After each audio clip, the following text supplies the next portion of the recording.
लगाना चाहता हूँ, दुनिया को बताना चाहता हूँ, काजी को सुनाना चाहता हूँ, काजी को सुनाना चाहता हूँ, एक नारा लगाना चाहता हूँ। वोट को इज्जत दो, वोट को इज्जत दो, वोट को इज्जत दो, वोट को इज्जत दो, वोट को इज्जत दो।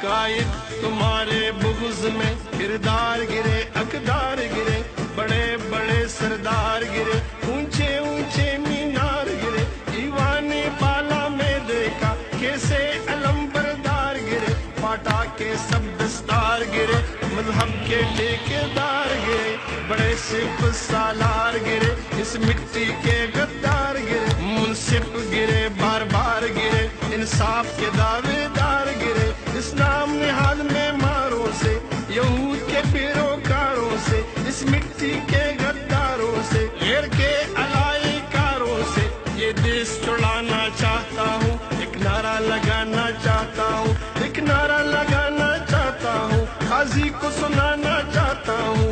वोट को इज्जत दो, वोट को इज्जत दो, वोट को इज्जत दो, वोट को इज्जत दो, वोट को इज्जत दो।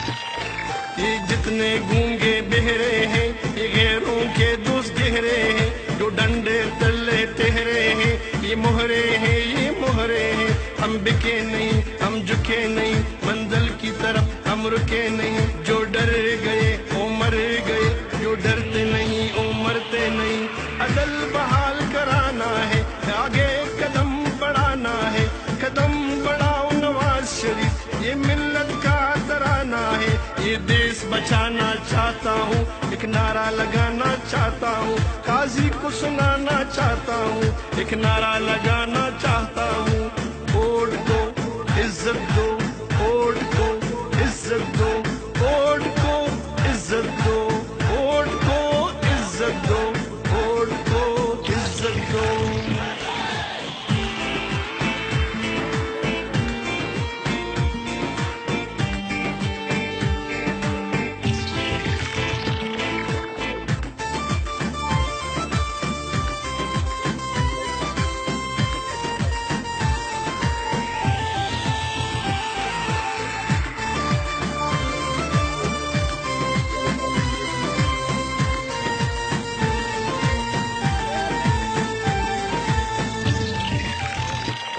ललकार सुनो, पुकार सुनो, ये मियाँ नवाज, ये मियाँ शाहबाज, कुलसूम नवाज, मरियम नवाज,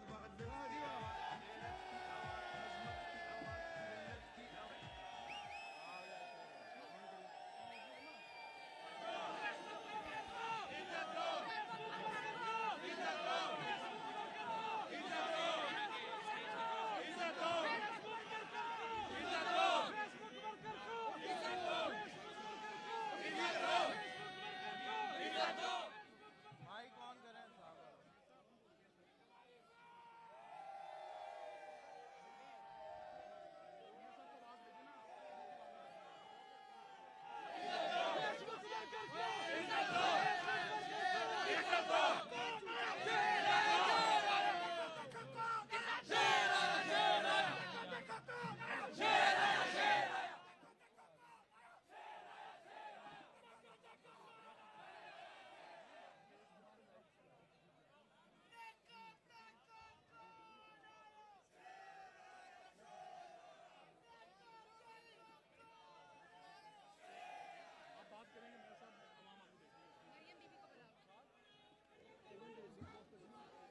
मैं अब अपनी कायद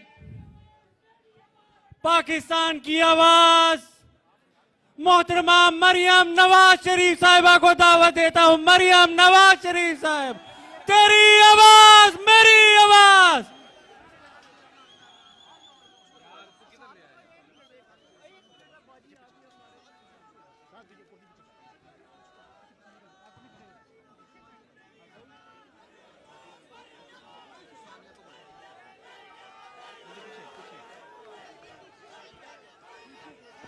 बस मुझे धक्के नहीं लगाने प्लीज।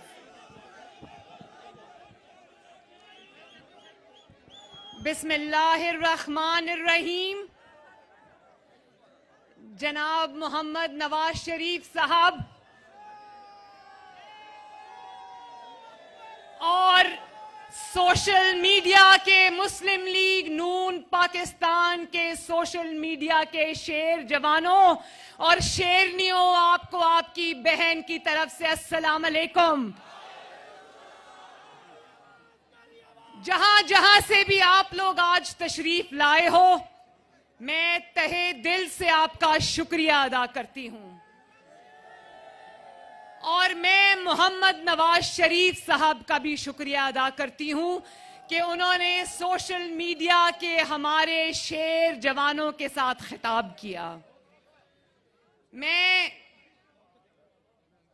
सैफ खोखर साहब और फैसल खोखर साहब, अफजल खोखर साहब का भी शुक्रिया अदा करती हूं कि उन्होंने मुझे पाकिस्तान मुस्लिम लीग नून सोशल मीडिया कन्वेंशन के लिए अपने ग्राउंड में जगह भी दी, दावत भी दी और अरेंज भी किया सारा, माशाल्लाह। और सबसे पहले मैं आतिफ रऊफ, हमारा जो पाकिस्तान का सोशल मीडिया हेड है, और हमारे जो काशिफ साबिर साहब हैं पंजाब के हेड, कहां हैं जी? हाथ खड़ा करें, कहां हैं काशिफ साबिर साहब? काशिफ इधर आओ, मेरे साथ खड़े हो आके। काशिफ साबिर साहब, खुरम भट्टी किधर है? सिंध का प्रेसिडेंट जो है, खुरम भट्टी किधर है? खुरम आ जाओ, खुरम आओ बेटा, खड़े हो ना इधर मेरे साथ खड़े। ये खुरम भट्टी सिंध का हमारा सोशल मीडिया टीम हेड है। और फिर किधर है आलमगीर जी? आलमगीर की तो आज बड़ी तारीफ हो गई, अब क्या करें। आलमगीर आ जाओ, आ जाओ। और ये आलमगीर है हमारा केपीके का सोशल मीडिया टीम हेड। और जीशान किधर है? जीशान इधर आओ। ये जीशान जो मेरा बेटा भी है, मेरा दायां हाथ भी है, मेरा बाजू भी है और सोशल मीडिया का रूहे रवां भी है। और इसके अलावा साद बिन नईम, हमजा रिजवान, बिलाल रिजवान, सफदर लगारी, अदील अली खान, इमरान शाहीन, आसिम महमूद और तहमसिब, ये मेरे बच्चे, ये सारे इधर खड़े हो, जरा आकर लाइन में खड़े हो जाओ। मैं इन सब का शुक्रिया अदा करना चाहती हूं क्योंकि ये वो बच्चे हैं जिन्होंने पार्टी से कभी 1 रुपया नहीं लिया, लेकिन गिलगित बल्तिस्तान हो या केपीके हो या कोयटा हो या सिंध हो, ये बच्चे हर जगह पीएमएलएन की कवरेज के लिए मौजूद रहते हैं। मेरे भाइयों, जरा हाथ उठा के ताली बजाओ इन सब के लिए। और इनके बारे में ये बता दूं, गिलगित बल्तिस्तान में जब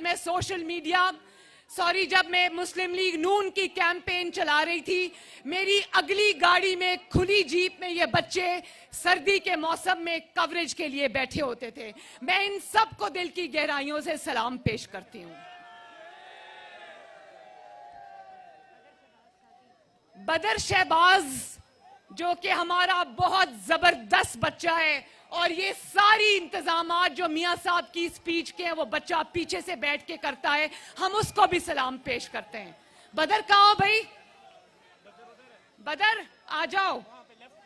और इसके अलावा मेरा एक एक भाई, बेटा, बहन, बेटी जो यहां पर मौजूद है, सोशल मीडिया पे मुस्लिम लीग नून को रिप्रेजेंट करता है, या फिर घर बैठ के अपने कंप्यूटर स्क्रीन्स पे या अपनी मोबाइल स्क्रीन्स पे पाकिस्तान के अंदर या पाकिस्तान के बाहर मुस्लिम लीग नून सोशल मीडिया और नवाज शरीफ के बयानिए का प्रचार करता है, मैं आज हर उस शख्स को दिल की गहराइयों से सलाम पेश करती हूं।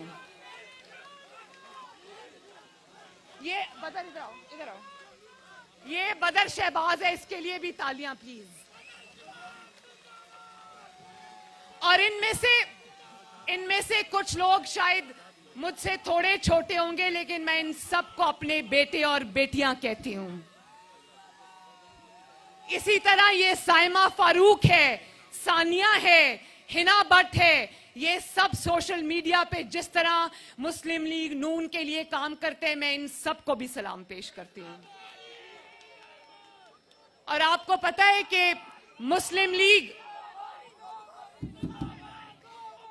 लीग नून सोशल मीडिया जो है, इसकी जिम्मेदारी मुझे 7-8 साल पहले मोहम्मद नवाज शरीफ साहब ने और पाकिस्तान मुस्लिम लीग नून ने दी थी। तब ये एक बहुत छोटा सा ग्रुप था। अब मैं ये फख्र से अल्लाह ताला का शुक्र अदा करके कहती हूं कि मुस्लिम लीग नून अब एक पाकिस्तान में की सियासी जमातों में से मुस्लिम लीग नून का सोशल मीडिया विंग जो है वो सबसे बड़ा कदावर दरख्त बन गया है माशाल्लाह। और उस तनावर दरख्त की छांव में आज मरियम नवाज बैठी है माशाल्लाह। और मैं ये भी बता दूं कि सोशल मीडिया सेल जो है अब वो सिर्फ सोशल मीडिया तक महदूद नहीं है। पाकिस्तान के जिस शहर में भी मैं जाती हूं, चाहे वो जलसा हो, जलूस हो, वहां मुझे पहली सफों में पाकिस्तान मुस्लिम लीग नून सोशल मीडिया के लोग नजर आते हैं। पहली 5-6 लाइंस में सिर्फ और सिर्फ पाकिस्तान मुस्लिम लीग नून के सोशल मीडिया के बच्चे होते हैं माशाल्लाह। और मैं मियां साहब की मौजूदगी में मियां साहब को ये बताना चाहती हूं कि आपके बयानिए को जिस तरह पाकिस्तान मुस्लिम लीग नून का सोशल मीडिया लेकर चला है, उसकी मिसाल कभी पाकिस्तान की तारीख में नहीं मिलती। जब ये नवाज शरीफ के खौफ से, नवाज शरीफ के सच के खौफ से, जब नवाज शरीफ की आवाज बंद करते हैं तो लाखों नून लीग के सोशल मीडिया के मेंबर्स और कारकुनान नवाज शरीफ की आवाज बन जाते हैं।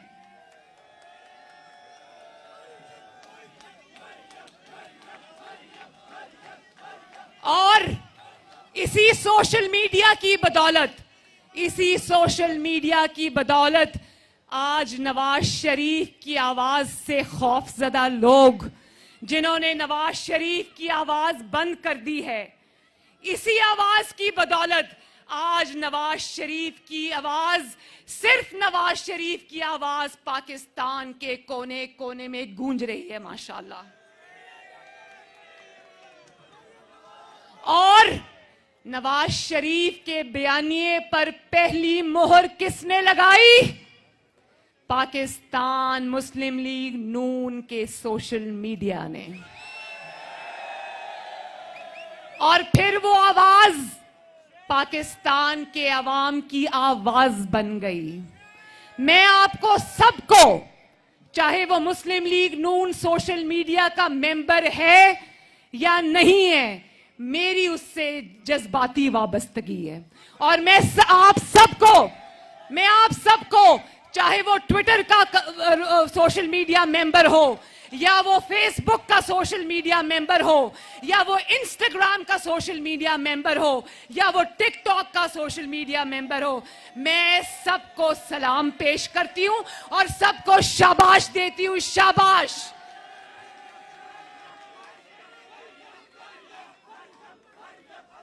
अच्छा, मेहरबानी, बहुत मेहरबानी। बहुत मेहरबानी आपकी। अब जरा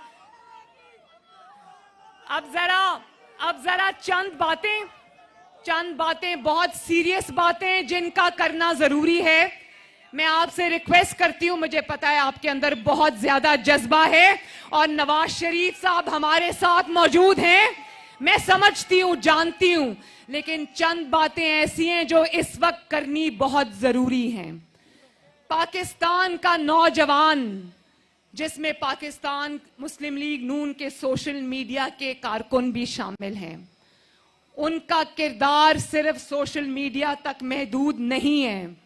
आप सबको ये इदराक है, शऊर है और होना भी चाहिए कि आपके मुल्क में आज क्या हो रहा है, कि आपके मुल्क में आज जो हो रहा है वो क्यों हो रहा है, कि आपके मुल्क में आज जो हो रहा है वो कौन कर रहा है। जानते हो ना ये सब? देखो रियासत के कई सतून होते हैं। एग्जीक्यूटिव होता है, पार्लियामेंट होती है, जुडिशरी होती है। सबसे पहले जरा हुकूमत एग्जीक्यूटिव की बात कर लेते हैं। मुझे ये बताओ कि जब नवाज शरीफ की हुकूमत नवाज शरीफ से छीनी गई और एक इकामा पर नवाज शरीफ को बाहर कर दिया गया, आपके नुमाइंदे नवाज शरीफ को ऑफिस से उठाकर बाहर कर दिया गया, एक एक्सपायर्ड इकामा के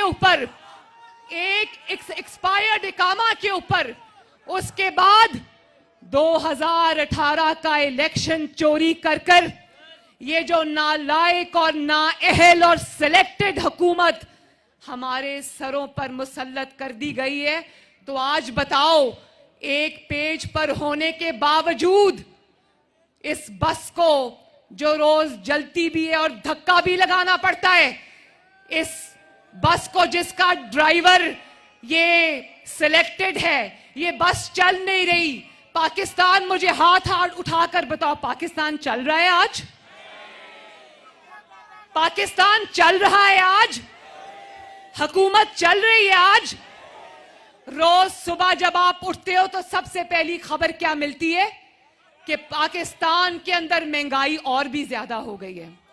अभी जो मियां साहब ने बात की तो मुझे यहां से अंदाजा हुआ, एक आवाज आई कि पहले 100 रुपए में, इधर से मुझे कहीं आवाज आई थी कि पहले 100 रुपए में हांडी रोटी हो जाती थी। अब होती है?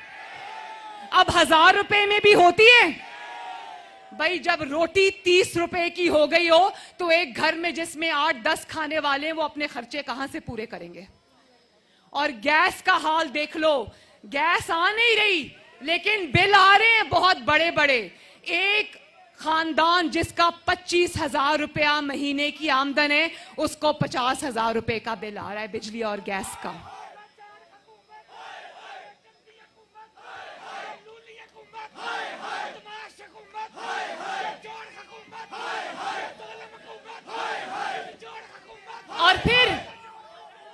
और फिर एक मिनट, वो पता है ना कौन कहता था कि सबज पासपोर्ट की इज्जत कराऊंगा? कौन कहता था?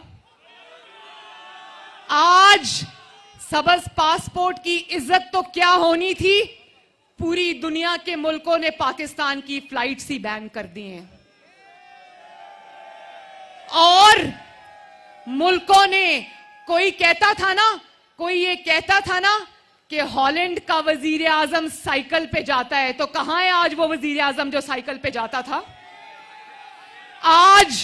आज वो जाली वजीर आजम जब किसी शहर में आता है तो अवाम को भेड़ बकरियां समझकर उनका पूरा शहर का शहर ही सील कर दिया जाता है। भाई तुम्हें क्या खतरा है?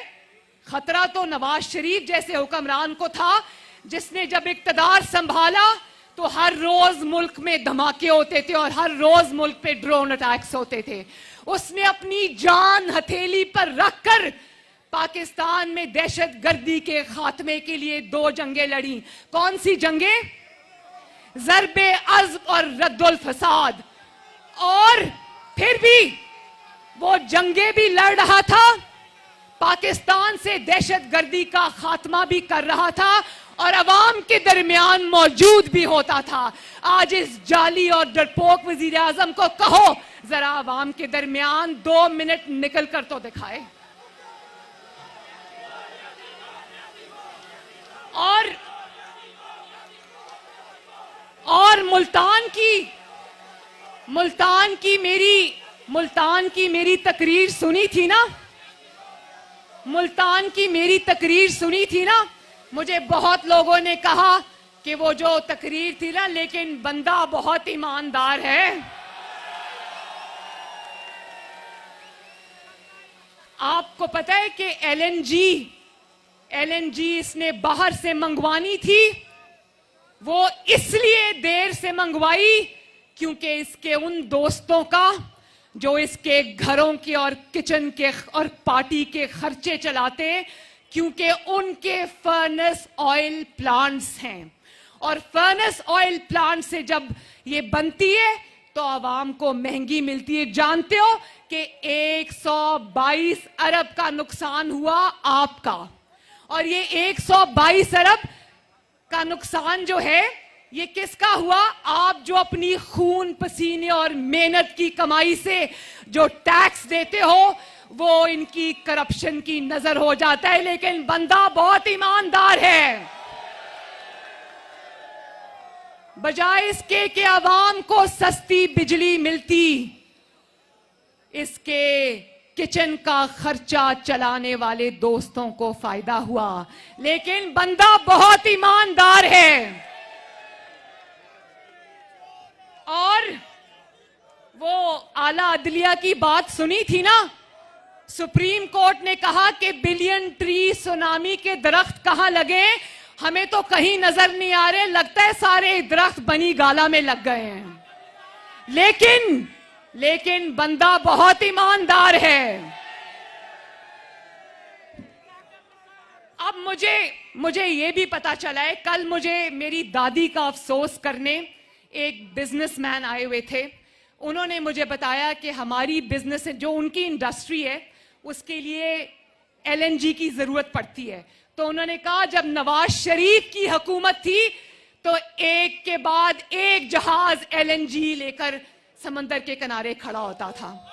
और वो कहते हैं कि आज एलएनजी के इंतजार में सारी इंडस्ट्रीज बैठी हुई हैं कि हमें एलएनजी मिले। और फिर आ जाओ जरा अस्पतालों की तरफ।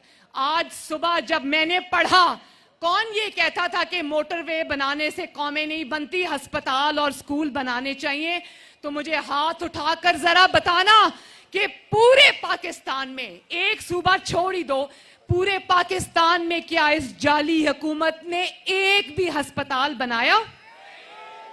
और आपको पता है, मैं सुबह पढ़ रही थी कि खैबर टीचिंग हॉस्पिटल जो कि केपीके में है, वहां पर आज ऑक्सीजन के सिलेंडर्स वक्त पर ना पहुंचने की वजह से 7 कोरोना में मुब्तला अफराद जान बहक हो गए।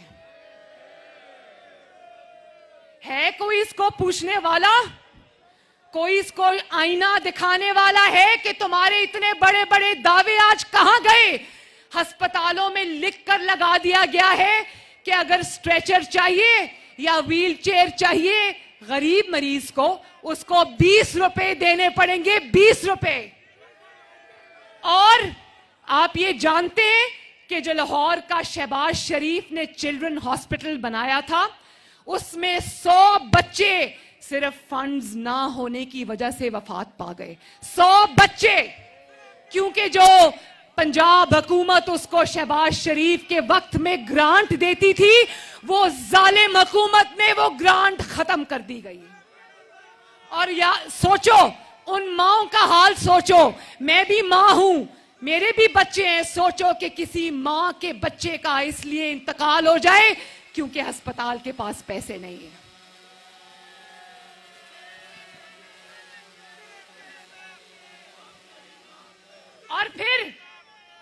और फिर ये मेरी माएं, बहनें, बेटियां बैठी हैं।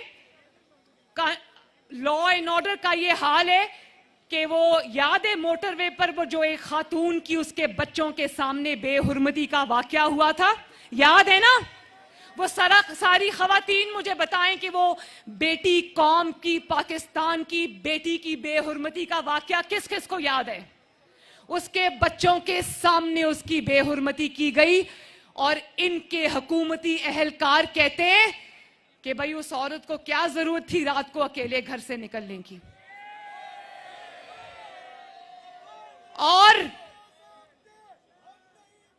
ये जो हुकूमत है, कहता था मैं 9 दिन में 90 दिन में करप्शन खत्म करूंगा, और ये जो करप्शन खत्म करने के दावे हैं ना, अभी देखना मैं आसिम सलीम बाजवा का नाम दूंगी तो मीडिया मुझे म्यूट कर देगा।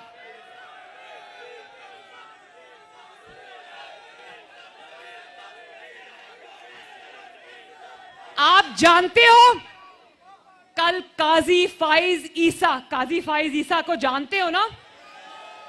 कल काजी फाइज ईसा ने अपनी पिटिशन में यह कहा है कि आसिम सलीम बाजवा की एहलिया की 13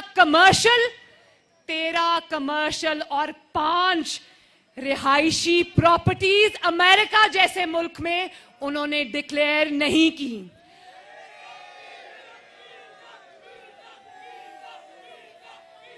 भाई जरा है किसी कोर्ट में इतनी हिम्मत? नवाज शरीफ जैसे 3 दफा के वजीर आजम को, जो अपनी बेटी समेत 200 पेशियों में उसने भुगता इस इंतकाम को, अपने बाप से लेकर अपने पोते तक का 3 नस्लों का हिसाब दिया। है किसी में इतनी हिम्मत कि आसिम सलीम बाजवा को बुलाकर पूछे कि भाई तुम लाख रुपया तनख्वाह लेने वाले, वो भी कौम के पैसों से, तुम्हारे पास इतनी अरबों रुपए की प्रॉपर्टीज कहां से आई? और एक बात, अभी आप सब नारा लगा रहे थे ना आसिम बाजवा रसीदें दो, तो कोई कोर्ट उससे रसीदें मांगे ना मांगे, किसी अदालत में इतना हौसला हो ना हो कि उससे रसीदें मांगे या ना मांगे। वो नैब का चेयरमैन कहता था ना कि मैं फेस नहीं केस देखता हूं, तो अब उसको आसिम सलीम बाजवा का फेस नजर नहीं आ रहा? नैब उससे रसीदें मांगे या ना मांगे, FIA उससे रसीदें मांगे या ना मांगे, कोई जाली हुकूमत उससे रसीदें मांगे या ना मांगे, पाकिस्तान की आवाम आसिम सलीम बाजवा से रसीदें जरूर मांगेगी। जरा नारा लगाओ ना, आसिम बाजवा रसीदें दो। आसिम बाजवा, आसिम बाजवा, आसिम बाजवा, आसिम बाजवा। अभी मुझे ये अता तारड़ मेरा छोटा भाई है, जांबाज है मुस्लिम लीग नून का, ये मुझे कह रहा है कि इन्होंने आपकी आवाज मीडिया पे म्यूट कर दी है। देखो मैं आज आपके थ्रू, एक मिनट, हाँ ठीक है, आज मैं आपके थ्रू मीडिया को भी पैगाम देना चाहती हूं, ये हुकूमत बहुत चालाक है।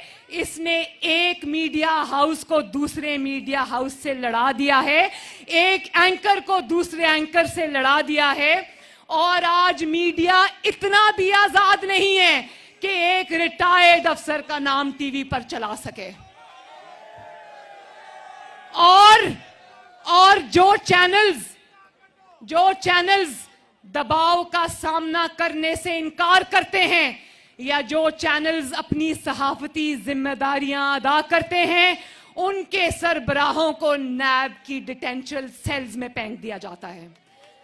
आपको पता है ना कि जो जियो के सरबराह हैं, आजकल जियो बहुत हमारे खिलाफ है, मगर मुझे सब समझ आती है कि प्रेशर ऊपर से है, और सब चैनल्स आजकल जो सबक पढ़ाया जाता है, जो कागज पे लिखा हुआ आ जाता है, जो फोन आ जाता है कहीं से एक छोटे से अफसर का भी, उनको मानना पड़ता है। मुझे पता है वो मजबूर हैं, लेकिन क्या सदा इस तरह ही मजबूरी में बैठे रहोगे? पाकिस्तान के जितने भी ऑनरेबल एंकर्स थे जो सच और हक को बोलने की ताकत रखते थे, उनको उनकी नौकरियों से फारिग कर दिया गया। उनके चैनल्स को यह कहा गया कि अपने फलां एंकर को जो बहुत बोलता है उसको बाहर निकाल दो, वरना हम आपका चैनल बंद कर देंगे। और चैनल्स बंद भी हुए। वो सब आज छोटे से लेके बड़े सहाफी आज कैदों में हैं, अपनी नौकरियों से हाथ धो बैठे। और इसी तरह दिन दिहाड़े मतीउल्लाह जान गायब हो जाता है, अली इमरान गायब हो जाता है, और ये सब घरों से उठा लिए जाते हैं। और जाली वजीर आजम टीवी पर आकर कहता है मुझे तो नहीं पता किसने उठा लिया। भाई अगर तुम्हें यह पता नहीं है कि कराची पे मरियम नवाज शरीफ कौम की बेटी के कमरे पर किसने हमला किया था और कौन उसका दरवाजा तोड़कर उसके कमरे तक आ गया था, किसने कैप्टन सफदर को अगवा किया, किसने आईजी सिंध को अगवा किया, किसने इन सहाफियों को उठाया, तो फिर तुम्हारा नाम मिस्टर खामखा क्यों ना रख दे पाकिस्तान की आवाम।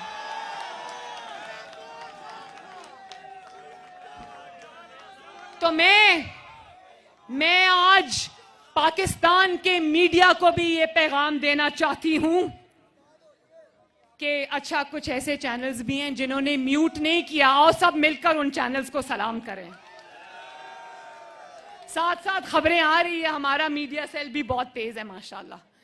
अच्छा, तो मैं ये कह रही थी कि आज हम उस मीडिया से भी रिक्वेस्ट करते हैं कि कब तक हाथ जोड़कर मार खाते रहोगे,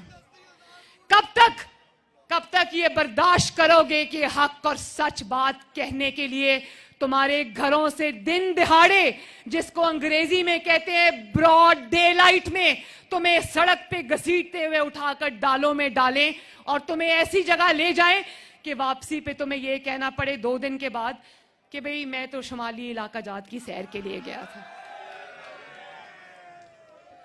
तो मीडिया भी किसी का आलाए कार बनने से इनकार कर दे तो मैं देखती हूं किसकी हिम्मत है कि इतने सारे चैनल्स को इकट्ठा, अगर ये इकट्ठे हो जाएं जुल्म के खिलाफ, तो मैं देखूंगी किसमें इतनी हिम्मत है कि मीडिया के अंदर भी दरार ला सके। इसी तरह मैं पाकिस्तान की जुडिशरी की भी बात करना चाहती हूं। अभी आपको पता चला ना कि अरशद मलिक साहब, अल्लाह ताला उनकी मगफिरत करे, वो भी अचानक इस दुनिया से रुखसत हो गए। भाई आपको याद है जब मैंने अरशद मलिक की वो वीडियो चलाई थी एक प्रेस कॉन्फ्रेंस के अंदर, आपको पता है कि मैंने कितने खुफिया रखकर, मियां साहब तब कोट लखपत जेल में थे, तो मैंने चुपके खुफिया तौर पे वो अनाउंस नहीं किया। सब पूछते रहे कि भाई प्रेस कॉन्फ्रेंस किस लिए रखी है, तो मैंने कहा कि कोई मामला है। तो प्रेस कॉन्फ्रेंस में मैंने अचानक अरशद मलिक की वो वीडियो चला दी जिसके अंदर वो कह रहा था कि मुझे ब्लैकमेल करके नवाज शरीफ को झूठी सजा दिलवाई गई।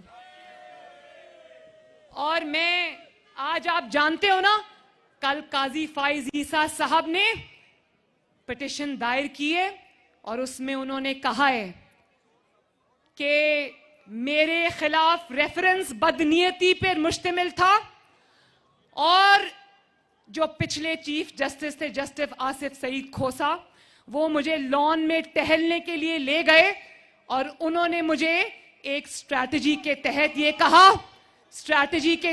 कहा कि आपके खिलाफ तो रेफरेंस आने वाला है, इसका मतलब ये है कि आपके खिलाफ रेफरेंस आने वाला है, आप रिटायर हो जाएं और इस्तीफा दें और घर जाएं।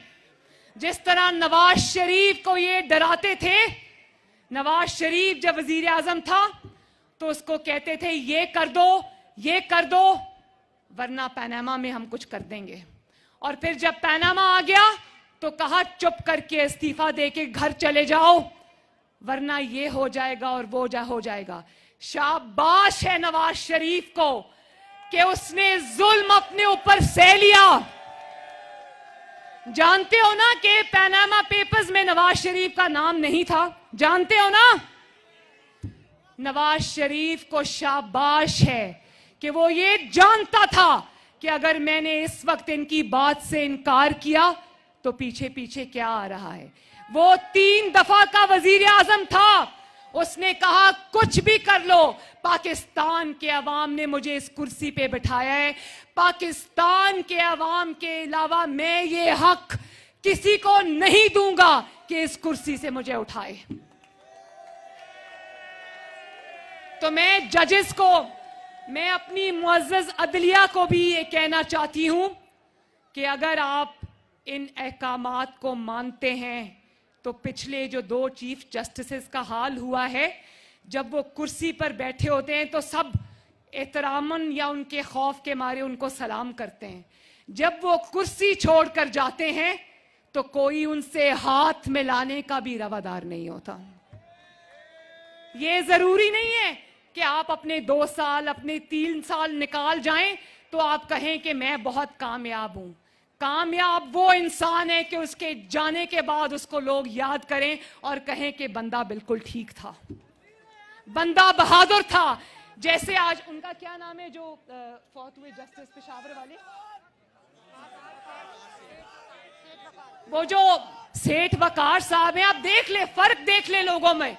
सेठ वकार साहब पेशावर के कोर्ट के चीफ जस्टिस, जिन्होंने मुशर्रफ को सजा दी थी फांसी की, आज वो इस दुनिया में मौजूद नहीं है, लेकिन जब भी तारीख उनको याद करेगी उनका नाम सुनहरी हरूफ में लिखा जाएगा। और जरा ये भी सोच लो कि ये चीफ जस्टिसेस जो अभी घर गए हैं, इनको अवाम किस नाम से याद करेगी। तो मैं जजेस से भी ये रिक्वेस्ट करना चाहती हूं, मैं जजेस से भी ये रिक्वेस्ट करना चाहती हूं कि उनको प्रेशराइज करने वालों के चेहरे अवाम को नजर नहीं आते। वो बहुत चालाक लोग हैं, वो पर्दे के पीछे छुपे होते हैं ताकि उनके चेहरे अवाम को नजर ना आए। अवाम को जजेस के चेहरे नजर आते हैं और वो जजेस के किरदारों को, जजेस की जो नौकरियां, उसको हमेशा के लिए दागदार कर देते हैं। तो अगर जजेस भी इनकार कर दें कि चाहे वो काजी फाइज ईसा का केस हो या जस्टिस शौकत अजीज सदीकी का, जिसने कहा था कि मुझे आकर कहते थे कि नवाज शरीफ और मरियम नवाज को बेल मत देना, हमारी 2 साल की मेहनत बेकार हो जाएगी। अब वो बेचारा कब से इंतजार में है कि उसको इंसाफ मिले। अब सुना है कि उनकी पिटिशन भी लग रही है। तो दुआ करो कि हमारे जो आईन और कानून पर चलने वाले जजेस हैं, अल्लाह ताला उनको सुरखरू करे। इनमें से किसी जज को मैं नहीं जानती, लेकिन मेरा दिल ये कहता है कि पाकिस्तान में इंसाफ और कानून का बोलबाला हो। पाकिस्तान में इंतकाम पर नहीं, इंसाफ पर फैसले हों। और कोई जज जिसकी फाइल इनके पास होती है या कोई भी चीज इनके पास होती है, वो इनके इंतकाम का निशाना न बने। और फिर अभी मैं अपने एमएनएज और एमपीएस से मिलकर आई हूं, कुछ दिन हुए। तो एक एमपीए ने, जो टिकट होल्डर था, वो महकमा ज़राअत वाली बात याद है ना, कि एक बेचारे को मुस्लिम लीग नून की टिकट मिली। वो अपने इलाके का बहुत ही मशहूर आदमी था और उसकी जीत पक्की थी। उसको ये कहा गया कि तुम मुस्लिम लीग नून का टिकट वापस कर दो 2018 में। उसने कहा मैं तो नहीं करूंगा, मैं क्यों करूं? तो उसने कहा तुम आजाद हैसियत में खड़े हो जाओ। उसने कहा भाई मेरी जमात मुस्लिम लीग नून है, मैं बेवफा आदमी नहीं हूं, तो मैं क्यों टिकट वापस कर दूं और आजाद खड़े हो जाऊं? तो उसके मुंह पे इन लोगों ने थप्पड़ मारे। अब मुझे ये बताओ, मैं सारे पाकिस्तान के एमएनएज और एमपीएस से मुखातिब हूं, मुझे बताओ कि आपकी ये अब आपका फ्यूचर है कि अगर आप अपनी वफादारियां बेचने से इनकार करोगे तो आपके मुंह पे थप्पड़ मारे जाएंगे?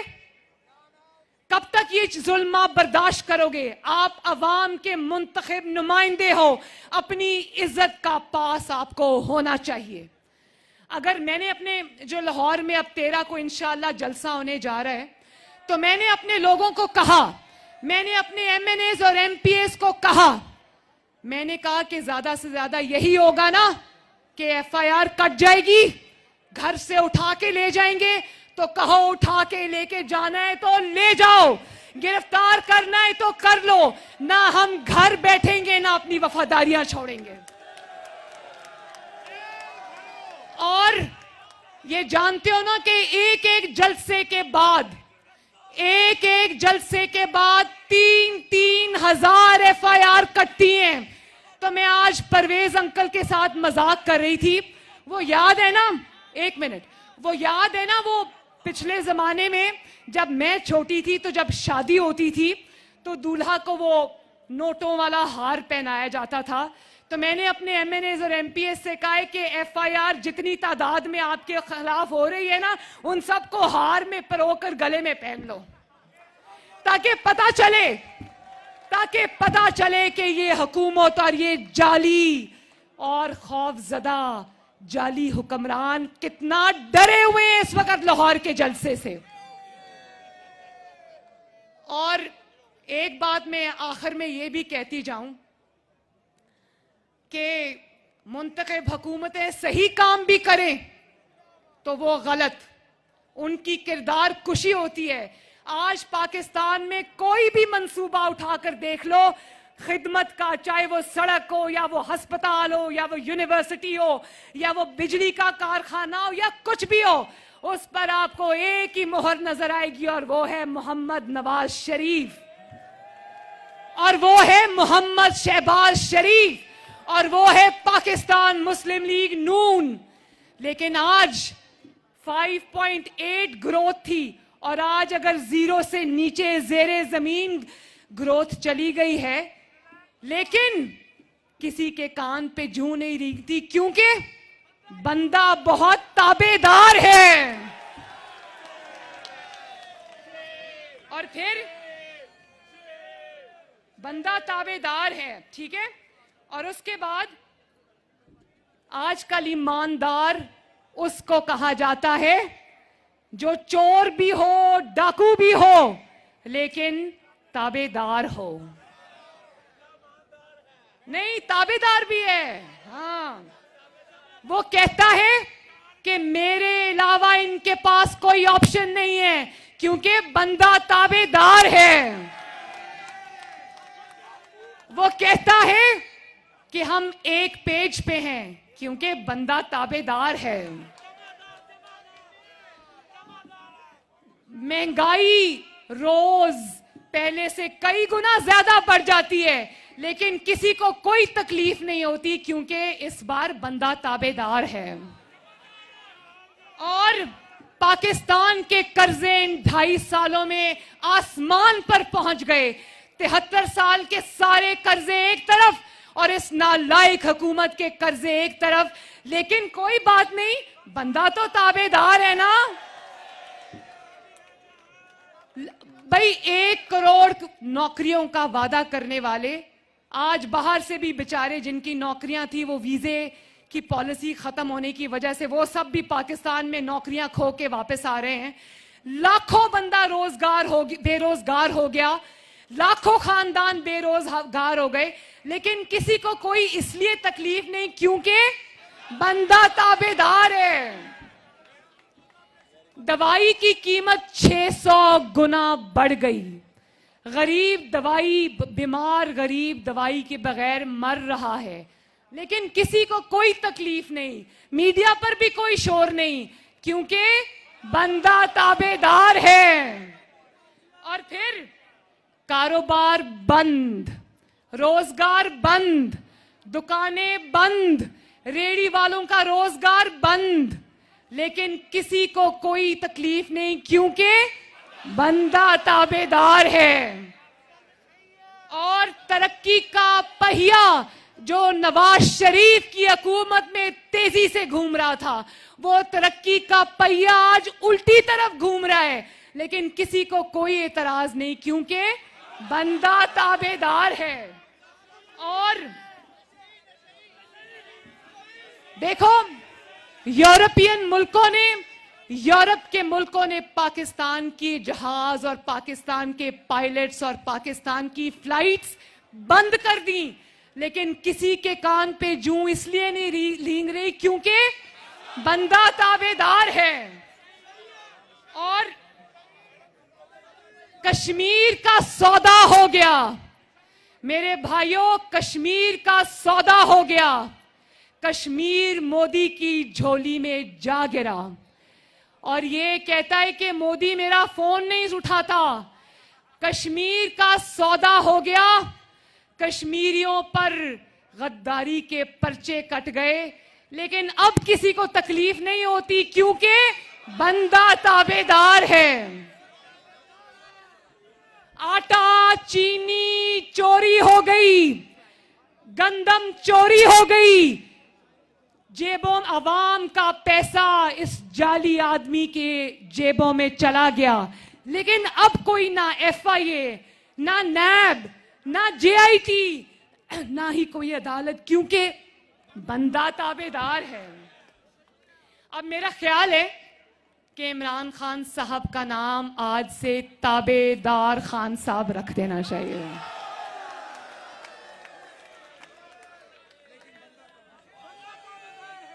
बंदा ईमानदार भी है और बंदा ताबेदार भी है।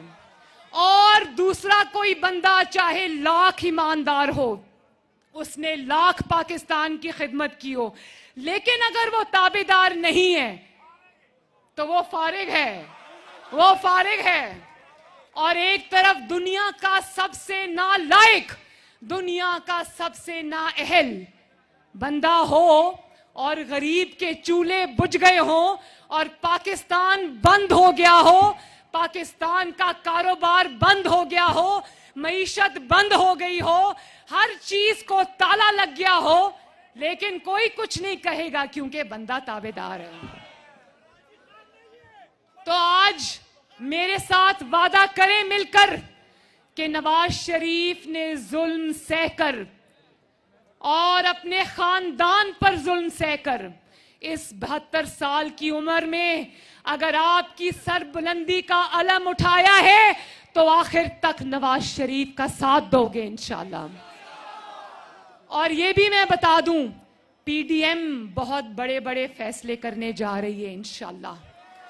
8 तारीख को अब या आर या पार इंशाल्लाह। और ये भी मैं बता दूं, और ये भी मैं बता दूं, ये भी मैं बता दूं, ये भी मैं बता दूं कि इंशाअल्लाह ताला पाकिस्तान के अवाम, ये खुशखबरी में सुना दूं कि पाकिस्तान के अवाम ये जंग जीत चुके हैं इंशाअल्लाह ताला। सिर्फ 13 के जलसे में लाहौर में फतह का ऐलान होना बाकी है।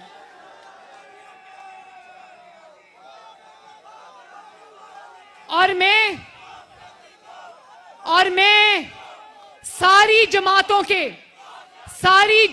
के MNAs को, एक मिनट बेटा, बहुत जरूरी बात है, मुझे पता है मेरी स्पीच जरा लंबी हो गई है, लेकिन बहुत जरूरी बात है। मैं पाकिस्तान के सारे इलेक्टेड MNAs को, MPAs को और सेनेटर्स को ये मुअद्दबाना अर्ज करना चाहती हूं कि अपनी इज्जत को पहचाने। और जो लोग आपकी वफा के ऊपर उंगलियां उठाना चाहते हैं, आपके किरदारों को दागदार करना चाहते हैं, अगर आपकी पार्टियों ने इस्तीफे देने का फैसला किया तो मेरी पाकिस्तान के मुंतखब नुमाइंदों से ये रिक्वेस्ट है कि किसी दबाव में आने से इनकार कर देना, क्योंकि अवाम अब बहुत बाशऊर हो चुके हैं। जो मजबूरी की तहत भी जिसने पार्टी से दगा किया, लोग उसके घरों का घेराव करेंगे इंशाअल्लाह ताला। तो मेरे भाइयों, अब इंशाअल्लाह आपसे 13 को लाहौर के मीनारे पाकिस्तान में मुलाकात होगी।